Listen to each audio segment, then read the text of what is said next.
Now, NCERT's Mughal cuts, subjective or objective revision. I'll take you back. I'll hark you back at the time of the pandemic. At that point of time, the NCERT had taken away a bit of the syllabus of various standards then, be it the 7th or even the 9th class.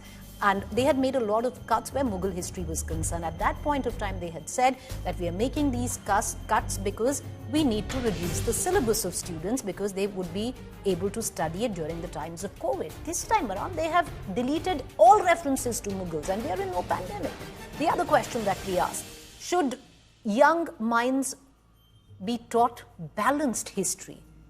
Because that seemingly is one argument that we need to balance the history in favor of what is our heritage. And we need to put that in.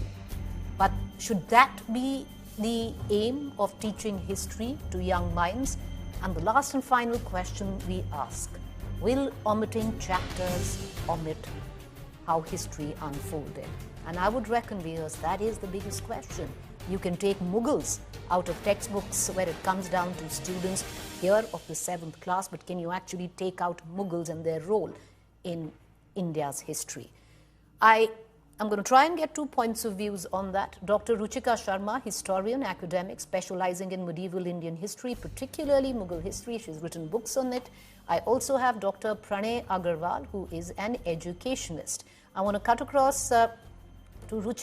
Ruchika Sharma first. Dr. Ruchika Sharma, the 7th class students now will have absolutely no knowledge on what or who Mughals were, because at least what we've been given to believe with the latest revision, which the NCERT says is very objective revision, young minds need to know more about our own history, our Indian dynasties, and less about Mughals. So all references to Mughals have been taken away where 7th class is concerned. The argument is if kids want to study history later on, they can take it in their higher grades and actually deep dive into what India's history is. But in the formative years, kids need to learn about their own culture and their own leaders and their own kings and their own dynasties.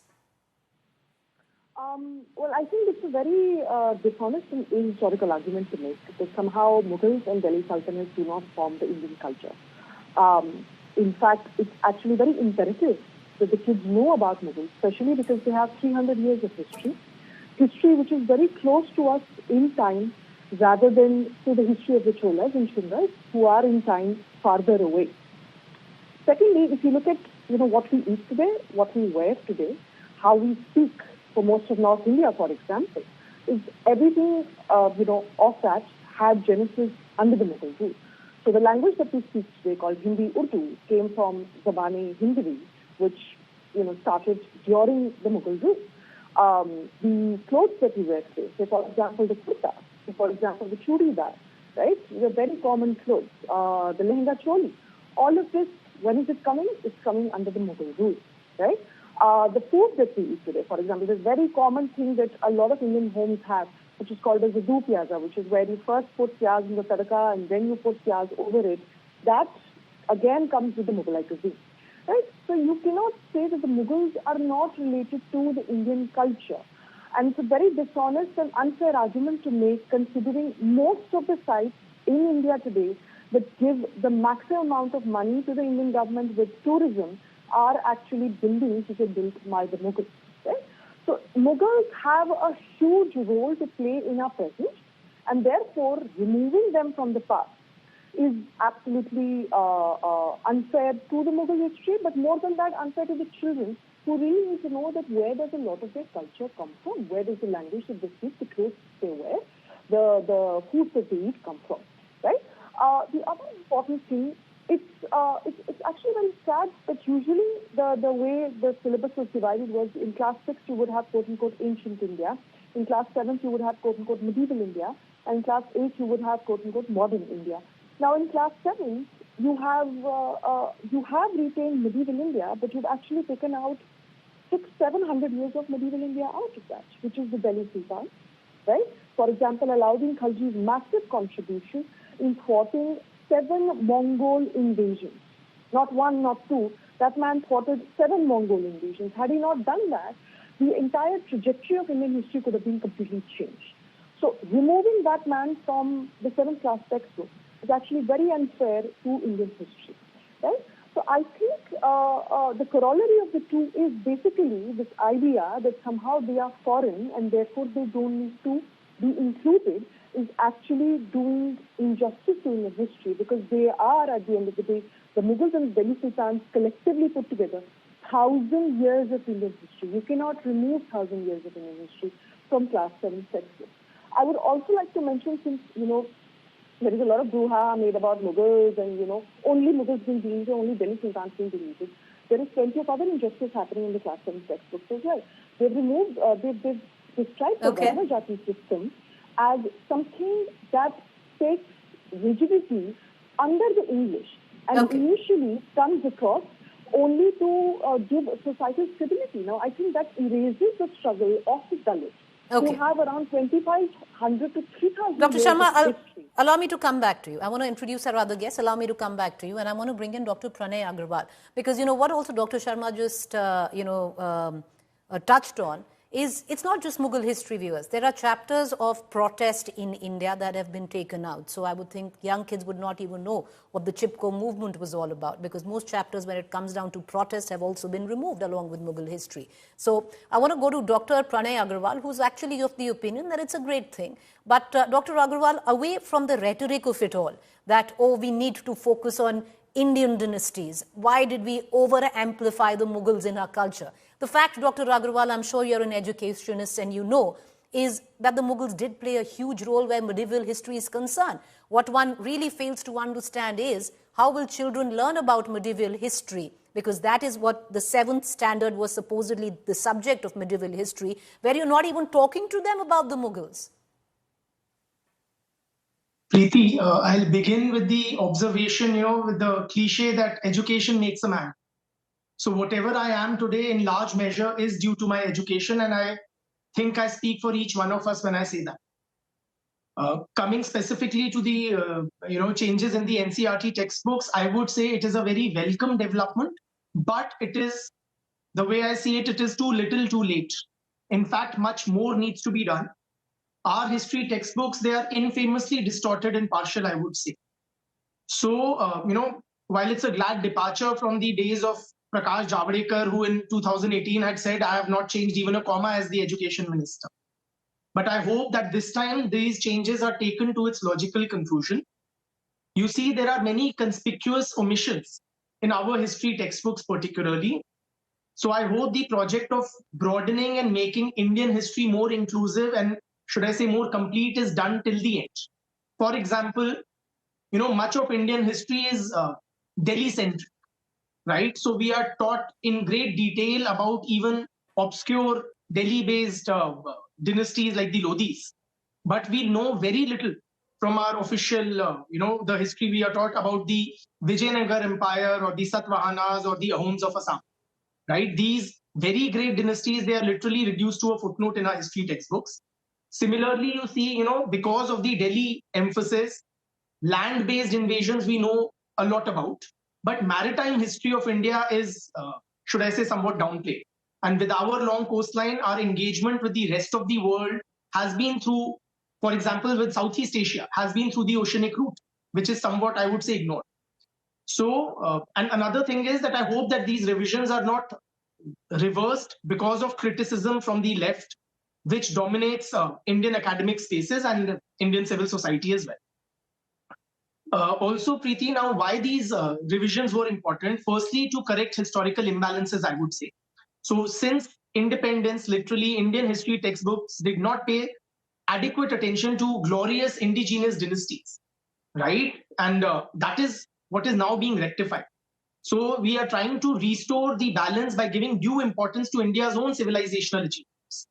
When you are highlighting the Magadh or the Mauryas or the sacred pilgrimage sites, you are showcasing the cultural and the spiritual heritage of India, right? So it instills a sense of pride in India's timeless civilizational existence. Also, it helps to promote a rooted national identity. Children first should understand their own country's ancient cultural and political evolution before learning about foreign rulers. So these changes that are being done in the NCERTs, I would say, they will help to build a rooted and confident Indian society. which is essential if we are to come up as a rising power on the global stage. Right? Another thing is that, when you're talking about the sacred geography, which is being accused of saffronization and whatnot, I would say when you're talking about the Char Dham Yatra or the Jyotirlings in our textbooks, you are emphasizing the spiritual geography and how it unites us. For example, the linguistic, the whole divide over Hindi imposition, etc. There are far more, what should I say, fundamental aspects which unite us. One of which is the sacred geography. So that national integration can be fostered through how we teach our history to our children. All right. I'm going to give either of you 1.5 minutes each because that's all the time that I have. But I want to cut across to Dr. Sharma first before I go back to Dr. Agarwal to put their point of view. Dr. Sharma, you heard the submissions of Dr. Agarwal. What do you make of them? First of all, I don't know which school did Dr. Agarwal go to because I clearly remember reading about the Vijayanagars, a separate chapter about the Vijayanagars in class 7 itself. There is absolutely no argument to make that Vijayanagar is something that is not taught to us. Secondly, this idea that we should not be teaching our kids foreign rule. Well, then all of the Indian history is a history of foreign rule, starting with the Aryans, which come from the Central Asian steppes, and this is something that has been proven beyond a doubt. Even the NCERT carries the two genetic studies which say that the Aryans migrated from 1500 BCE onwards. So are we to not teach our kids any history at all, considering all of Indian history comes from a tribe, starting with the Aryans? Are we only to teach them, for example, the Indus Valley civilization that many would also argue are sites now in quote-unquote Pakistan? So if you are going to use the national territory, which was put in the 21st century on India, and map that onto history, then I think that would be very problematic because then it takes away all of Indian history, right? Because entire Indian history, including the Satavahanas, including the Mauryas, including the Kushans, they've all come from outside, right? So let's not say that this is something that is foreign rule, and which is why. Last point, I think very good point made about maritime. I would say please teach them about maritime history, starting with the 7th century, where the Arabs actually started controlling most of the maritime history of India. There is a fantastic mosque built in the 11th century by a Jain merchant called Jagru Shah in Bhadreshwar. So basically you're seeming to suggest we need to have the Mughal history exactly where it was because it's important that our kids learn what the role of the Mughals were to shape where we stand today. Absolutely. And to say that, this is something that is foreign, well, then the entire history of India is foreign to us. I'd like to give 1.5 minutes to Dr. Agarwal to give in his submissions. You heard Dr. Sharma. Go ahead, Dr. Agarwal. So I'm afraid that Dr. Sharma had misquoted or misunderstood some of what I had said. Nowhere had I suggested that the Satavahanas, etc. are not mentioned in our history textbooks, but there is a relative imbalance in the kind of importance different dynasties have been given, which needs to be rectified. That was my point. Secondly, Dr. Sharma misquoted me again when she said that I had suggested that foreign rule should not be taught. Absolutely not. I would never make such a suggestion. What I am suggesting is that, which nation in the world does not teach about its own civilizational achievements to its children? Whether you look at France, it teaches about the Gauls and the Franks, and China teaches about the Qin and the Han dynasties. So why should we shy away from teaching about our golden periods like Guptas or Mauryas? That is the point, right? And it is nobody's case that Mughal history should be deleted in entirety. Of course, it needs to be retained, right? So, and let me clarify, the way I see it, Muslim history is not being erased. Muslims remain an integral part of India. Muslim history remains an integral part of our history, right? So what is happening is a project of completion and expansion of our textbooks by including the other dynasties and giving them sufficient space. Please appreciate India's civilizational history is 5,000 plus years old. It is not confined to the period of the Delhi Sultanate or Mughal rule. So we need to make our history textbooks more inclusive, right? All right. I appreciate both points of view. Thank you, Dr. Sharma and Dr. Agarwal, for joining us. We're going to let it be, but it's a story we're going to follow very, very closely, because there have not been multiple cuts. Because if it is medieval histories, what we're looking at in 7th standard is the initiation of young minds to know what India's medieval history is. Then India's medieval history, viewers, is about the Mughals, and they will learn nothing about the Mughals, at least is what we've been given to understand in their first textbook right now.